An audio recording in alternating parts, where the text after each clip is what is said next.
Hey guys, welcome back. Diana Novella here, and this is the Sunshine Estate. And today we're going to be talking about Destination Happy. This is one of my favorite talks. We used to talk about it at Happier Hour, which was an event that I hosted through Meetup. And the idea behind it was we wanted to create a community where people could connect to inspiring and empowering things. So I am really happy that you guys are here today so that I can share this subject with you. My name is Diana Novella. Again, for those of you that don't know me or that are just connecting to me today, welcome. I am a lifestyle and wellness coach, and for the past 12 years, I've been a real estate agent. I've done everything from new home sales to condo sales to um, first-time home buyers. But really, at the end of the day, I realized that I was a life coach. I was helping people get from where they were to where they wanted to be. And so last year, I jumped in and started a business in life coaching. I host workshops for women along with my meetup group called Happier Hour. And today, again, the topic is Destination Happy. And really, this subject is near and dear to my heart because these are all the steps that I took when I was in that deep, dark place trying to pull myself out and really taking responsibility for where I was and how I wanted to feel. So today, I'm here to share that with you. I'm just going to refer to my notes a couple of times. It's not about the destination, it's about the journey. So really, when you decide to go on this journey towards a healthier and happier you, at the end of the day, you're going to feel differently just because you chose to take the steps to do it. So really take all of this and look at it like a recipe. Pull different pieces of it, try different pieces of it on, and see what works for you. This is what personally worked for me. Mm-hmm. One of my favorite quotes is from Danielle Laporte, who is the author of the Desire Map and the Firestarter Sessions. It says, knowing how you actually want to feel is the most potent form of clarity that you can have. Generating those feelings is the most powerfully creative thing that you can do with your life. And I think it goes back to clarity equals power. Knowing how you want to feel allows you to take responsibility and to move forward to the direction in which you want to go. So the first step in all of this is clarity. Take a look at the vision of where you are right now and where you want to be. Where are the missteps? And really get clear on what it is that you want more than anything. I wanted to feel happy, so I started to take all these steps to follow my bliss. There's a really great quote by Joseph Campbell that says, follow your bliss and doors will open where there were only walls. And I really took that quote to heart. And so I would take a look at the choices that I had been making in the past. And it was like, oh, okay, I would just go to happy hour, have a couple of drinks, but at the end of the day, I would go home and still feel the same way. And how could I choose a different narrative so that the storyline was different, so that the ending was different? And so instead of happy hour, for a good couple of months, I called it healthy happy hour. And I went to the gym and I would drink my green smoothies and I would get my workout on. I put a really kick butt playlist on. And eventually I lost 20 pounds doing that instead of being out drinking all the time. But again, going back, the first step is vision. One of my favorite things to do is to create a vision board. I don't know if you've ever heard of that before. Oprah talks about it all the time. But the idea is to take a poster board and maybe a whole pile of magazines, or go on your printer and print out a bunch of images that really inspire and empower you, really about the things that you want to manifest in your life. And get the scissors and the glue stick and start putting together a picture of what it is that you want your life to look like. This is a really powerful tool because you are physically creating an idea and a dream that's in your head and putting it out into the universe and basically saying, this is what I want. This is the order in which I want for my life. Clarity, vision, and then dreaming. I think the whole process of creating a vision board is going back to that little kindergarten self of yours that dreamed of, I could be anything that I wanted to be when I grow up. And I think as we become adults, especially as women, we're so busy. We have so many things going on. We have so many other people to take care of that we don't have time to connect to our dreams anymore. And I know some of you out there are not totally like this. You're total dreamers. I'm a dreamer. I'm always dreaming. I'm always thinking about what I want and what I want to create and what I want to do next. But sometimes when we get lost in the shuffle of what's going on in our life, it's hard to connect to that. So really go back to that childlike wonder, that childlike you. Taking the time to do a vision board really forced me to get out of that, oh, I'm too busy for this, I'm too busy for this, to really sitting down and going, well, what do I glue onto this poster board? What do I want out of my life? And taking the time to flip through a magazine. I mean, as a busy mom, I don't even know the last time I sat and looked at a magazine, except for maybe when I was in a waiting room, like at the dentist office or something. So taking the time to flip through that and then cutting it out and then gluing it, it sounds really silly, but trust me on this one, it is so powerful. About 3 years ago, I was invited to a brunch party that my girlfriend was throwing. She had started a business as a health and lifestyle coach, and she'd invited us all over for vision boards. And I absolutely said, I don't have time for that. I don't have time for that. I've got too much going on. I've got work. I've got my mom's stuff. I was too busy for it. And quite honestly, I thought, I'm too good to sit there and cut things out, and that's just not for me. But she promised me mimosas and brunch, so I decided to make time for it. And that moment changed my life. And I just keep looking back on it. Like, if I didn't choose to be there, if I didn't choose to take the time for that, where would I be today? It's not that I wouldn't be here talking to all of you on this camera, but it really changed my thinking. And looking back on that first vision board that I ever made, there were so many delusional things on it. Like, I put like Breakfast at Tiffany's and Audrey Hepburn as Holly Golightly, and like a whole case of Louis Vuitton trunks, which, not to say that that couldn't happen, but it definitely was one of those moments where I look back at my life and realized that there were other areas of my life in which I was delusional. And one was a relationship that I was in. I was in a relationship that I found out was a total lie. And it really devastated me. And so looking back on the progression of my vision boards over the last couple of years, that next year I made a vision board that was more realistic to who I was. I put a girl climbing to the top of a mountain. I had started a hiking meetup group that year. We called it a View from the Top meetup, where we would literally have a healthy happy hour, as I referred to it, and we would climb mountains all over California, and one of them was, I think, 10 miles. It was 5 miles up, 5 miles back, and I am not a hiking girl. If you know me, I got out a note to get out of PE all the time. So it was really amazing to gather women together that were my friends, maybe friends of friends, and really know that we could accomplish something like this. So again, it's kind of like Destination Happy, where you are on a journey and you don't know where it's going to lead you. And I didn't know that that one little hike that I made up would turn into a year of hiking. And I have a picture of me and my girlfriends where we're at the top of the mountain with our arms up. And I can't even believe that this girl that used to get a note to get out of PE led a hiking group in the outdoors. Like, that to me is unbelievable. So again, it's about the destination. There is a great quote. I love quotes. I'm a total book nerd, so I'm always reading a book. But this one happens to be from Alice in Wonderland. It says, if you don't know where you are going, then any road will take you there.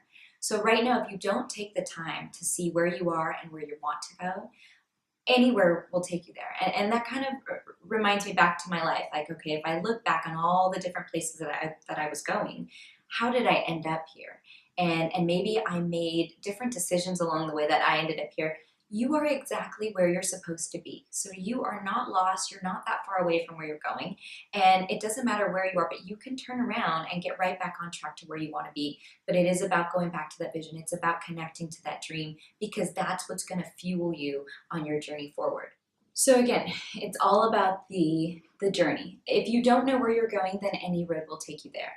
And you know, in the mall where they have that sign where it says, start here, this is where you are, you kind of have to take stock of where are you in your life. Really take a look at like what's going on in your life. What do you believe is not going correct?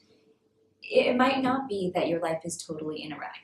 I realized that my life was kind of in distress when I really took stock of where I was, and I wanted to take responsibility for it. What choices did I make in my lifetime that led me to be where I was? And last year I was living at my mom and dad's house. The real estate market was in distress. It had crashed, and so my career was sort of in an in-between state. I wasn't making any money. I had to rely on my family for support. I was making money here and there doing odds and ends jobs. I was doing events. I was running around like a crazy person. I took a lot of freelance jobs. I even, my really good friends were so good to me. They allowed me to be a hostess and a server at their restaurant, and I have absolutely no experience in any of that. But the point is that I wasn't where I was supposed to be. I had had this really great, successful career in real estate, and then the market crashed. And here I find myself as a 30-year-old woman living at home with mom and dad, trying to figure out what to do with my life. And I didn't realize it at the time, but I was really depressed about it.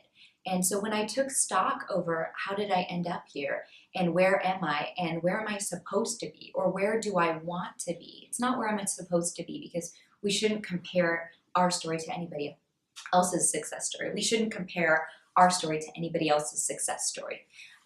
But knowing where you are allows you to sort of map out a place for where you want to go and the path in which that you want to take. Okay, so when you're going on this journey, there's a couple of things that you want to take with you. On any trip, you want to make sure that you are prepared for what you need to bring with you.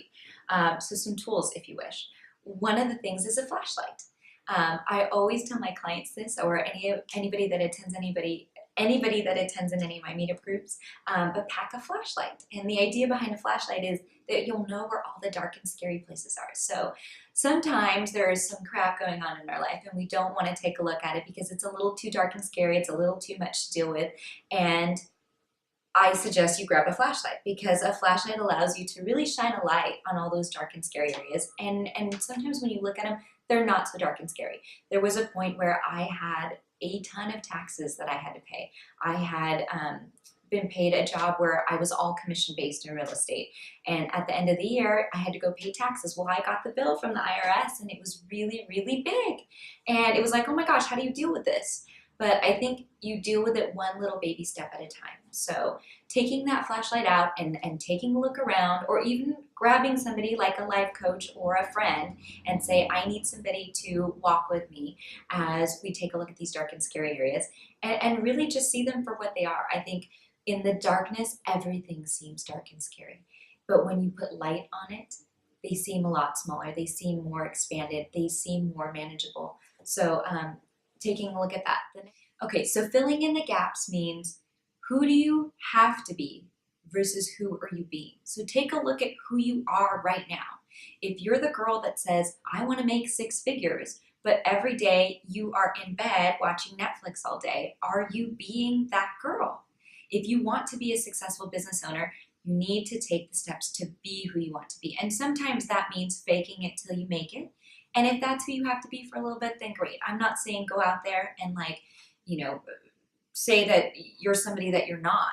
But sometimes it's about the confidence in that I am that person that is ready to go on this journey. Nobody's really totally ready. I'm sitting in front of you sharing this talk with you, and I am so afraid of being on the camera, but here I am, we're talking. So who do you have to be versus who you are being? Take a look at that future self that has done all those things that you wanted to do on that vision board. Who is she? And really allow that person to be a part of you, because she is you. You know, if you have to, one of the activities that one of my coaches gave to me is have that person in the future write yourself now a little love letter over what did you do to get from where you were there, literally all those steps that you took to being here. So going back to, who do you have to be in order to be that person? I mean, looking back last year, I was, again, living with mom and dad. I remember I was driving this green van around. That was like a car that they had just given me, so I didn't have a car payment. And we called it the Green Miracle Machine. It was like this old 1995 Dodge Caravan. And I remember we used to wash that car every week as if it was a Mercedes-Benz, because if I was driving a Mercedes-Benz, I would wash it every week. I would want to wash it, right? Instead of driving this old crappy car. And we called it the Miracle Machine because it always took us where we needed to go. It never died, it never faltered, it didn't have air conditioning. So I remember we'd be like sweating, and anyway, it just got us where we needed to go. One year we had thought, oh, we can't drive to Napa Valley to visit my best friend. He had opened a restaurant out there, and we can't drive there. It's too far. The little green van's gonna break down on us. I don't know if my AAA works. And one day we realized that we were living in that state of, I'm stuck. You know, we had believed the thought that I'm stuck, and it physically had manifested as I didn't want to drive anywhere. And so I just said, you know what? What's the worst that can happen? We get stuck on the side of the road and we have to call and somebody will rescue us. So we got in this little green van, we drove 2 hours, and after that we drove to Napa every week. And so it was like, How was I limiting myself because I believed that I was driving this green van? I was that person that couldn't afford to go to the next level, that couldn't afford to do this, that couldn't get anywhere. And instead, I chose to believe past that. So going back to, again, who do you have to be versus who you are being? Um, and then the cost of happiness. There's always a cost. Nothing in life is free. If somebody says, I'm going to give you something, there's always something. What I've learned in the last year in investing myself in private coaching and in investing myself in anything that I do, that when I got something for free, there was always something tied to it. I always had to do more. I always had to work harder. I always had to compensate for something else. But when you pay a professional, it is delivered to you. And I can't even say how much private coaching has changed my life, which is why I've become a life coach. I think all of our coaches and all of the people that you look up to invest in a coach themselves because it brings out the better part of them. But that moment that I had to pay that bill every month, I had to take responsibility for the programs that I was involved in. I had to take responsibility for the results that I was getting. It really shifted who I was. So going back to that, the cost of happiness. What does it cost to get you from where you are to where you are going? What do you have to give up? I don't know if any of you watched the show Once Upon a Time. I love anything that has to do with fairy tales, and especially rewriting the fairy tale in a different way that I've never seen before. But in the very first season of Once Upon a Time, they had talked about the wicked queen, the evil queen. She had to give up what she loved most in order to create this spell that put a curse on the whole place. But looking back on that person, and there's a point in your life where you're taking a look at everything and you have to decide, what do I have to give up right now that's good in order to get what's great? And that's a hard choice to make sometimes. But in looking back at my situation last year, what did I have to give up? I had to give up my Scandal all-night marathons on Netflix because I couldn't be that person if I was distracted all day by watching TV. I actually physically gave up TV, and I only watched Scandal that one night a week that it was live.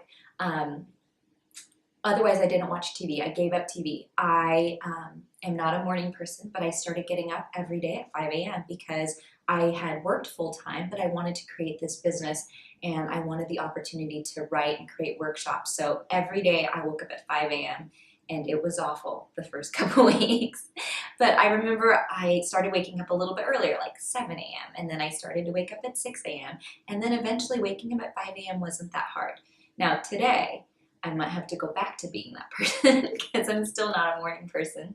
But I remember when I really wanted that, I remembered saying that this is the payment that I was willing to this is the payment I was willing to make to the universe to show that I was serious about what it is that I wanted. So this was the cost of my happiness. This was the cost of my success. This was the cost of me going to the next round, was me waking up at 5 a.m. every day. So take a look at what it is in your life, where that destination happy is for you, and what is the cost of getting there, and really start to map that out. The next step is about a declaration.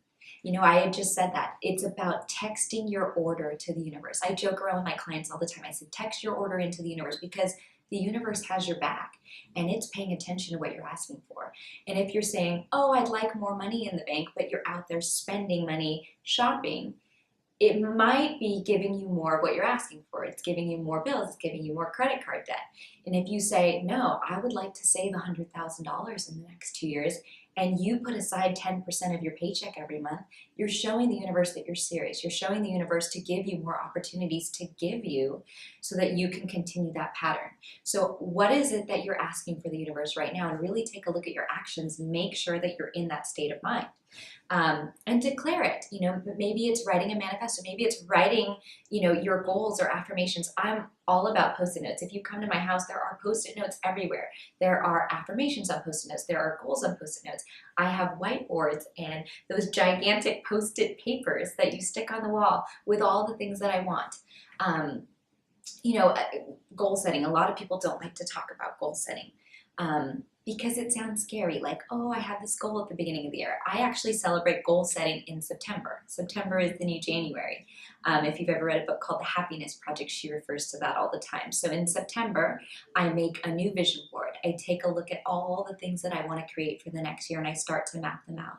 And then it's about reverse engineering back to what that is. And we'll talk about that more in some of my coaching programs. So if you'd like to know more info about that, I coach on something called the Desire Map. And we go into all of that. But again, it's about declaring what it is that you really want. Call out for it. Tell everybody. That accountability factor really shows the universe that you're in it to win it. You're in it to go to the next level. If you were going on an all expense paid trip to Paris, France, to go to the top of the Eiffel Tower, you would tell everybody that you know. So on this path to Destination Happy, really check in and say, this is where I am and this is where I'm going. And don't be afraid to put it out into the world. I know it's scary. It was scary last year when I had no experience being a life coach and I had started this meetup group and I had said, oh yeah, welcome, I'm Diana Novella and I'm a life coach and I've got this great business. No, I didn't have this great business, but I knew that's where I was going. And so I declared it to my community, to my people, to the world, to anybody that would listen, I would tell them. Who's in your corner? I love this subject. I call this the Fab Five, and there's a great quote by Jim Rohn. It says that you become the average of the 5 people you're hanging out with the most. So take a look at who is in your circle. And going back to that story where I talked about happy hour, I love my friends dearly, but we were all in the same boat. We were all in a boat with a leak at the bottom, just slowly sailing along with our lives. And I needed for things to be different. So who can up level your life? Who can you reach out to? Maybe it is somebody that's a coach. Maybe it's Oprah. For me, I used to watch Super Soul Sunday and just declare that Oprah was my BFF. Gabby Bernstein, if anybody knows me, they know I'm a huge fan of Gabby Bernstein. I saw her on Super Soul Sunday one day and I just became a huge Gabby fanatic. I would listen to all her talks. I would always attend, even if it was online and I couldn't make it in New York. If she was ever in San Francisco, I physically would get the day off and drive out to see her. And I'm really happy to say that last year we celebrated by taking a limo from Sacramento out to San Francisco to go watch her live. And I got to do that with some of my meetup people. But who is in your corner? You become the average of the 5 people you hang out with the most. So if your bank account is low, take a look at who your friends are. And are all of your bank accounts low? Maybe, because birds of a feather flock together. So who can up-level your life? Maybe it's a coach. Maybe it's a friend. Maybe it's a mentor. Really look at the people around you and who do you want to be like? And really start to emulate them. Do what they do. Read what they read. Check out all the things that they're doing. And you will eventually be in the vibration of what they're doing. And it's really amazing to me to follow all these coaches because you see them talk about things or you see them be a certain way. And when I was down here in my life, I was looking up to them going, oh my gosh, how do they do that? They're always on vacation. They're always doing this. They're always talking with these cool people. But at one point, they were just like us. They were just regular people that looked up to a vision and a dream and said, one day I'm going to know Wayne Dyer. One day I'm going to be on stage speaking with these people. And I don't know where I'm going to be in 5 years. I might be on Super Soul Sunday with Oprah. But for a while, Oprah was my BFF, Gabby was my BFF, and they definitely up-leveled me. So take a look at who is going to go on this journey with you and really pay attention to, there's another great book called The Energy Bus, and it's all about who do you allow on your bus. You are driving the bus, but who do you allow on there? And even somebody like President Barack Obama, he's got a circle of trusted advisors, and those people make sure that he's making the right decisions. So who can help guide you to the next level? So the last thing I want to talk about is The Wizard of Oz. The Wizard of Oz is one of my most favorite movies the whole time. And when you look at Dorothy's journey from where she was at the beginning of the movie to where she was at the end of the movie, she had those little red shoes on the whole darn movie. She had the power to get what she wanted at the beginning of the movie, but she had to go on this journey in order to realize it at the end. So I want you to take a look at all the steps that we talked about today, where you're going, what your vision is, where you want to be, how you want to feel, who you need to be at the end of this, who you need to be in order to choose and declare all these things. And I want you to know that you have the power to create the life that you want. You have the power to choose how you want to feel, and you have the power to manifest miracles. And Destination Happy is all about what it is that you want to create in your life. Where do you want to go? Where do you want to take this? So I wish all of you the best. I want to thank you so much for coming on this journey with us. And I'd love to hear from you to see how miracles were created in your life. I'd love for you to connect with me on Facebook or here on our website. You can reach us at thesunshineestate.com or you can email me. I am happy to connect with you. Thank you.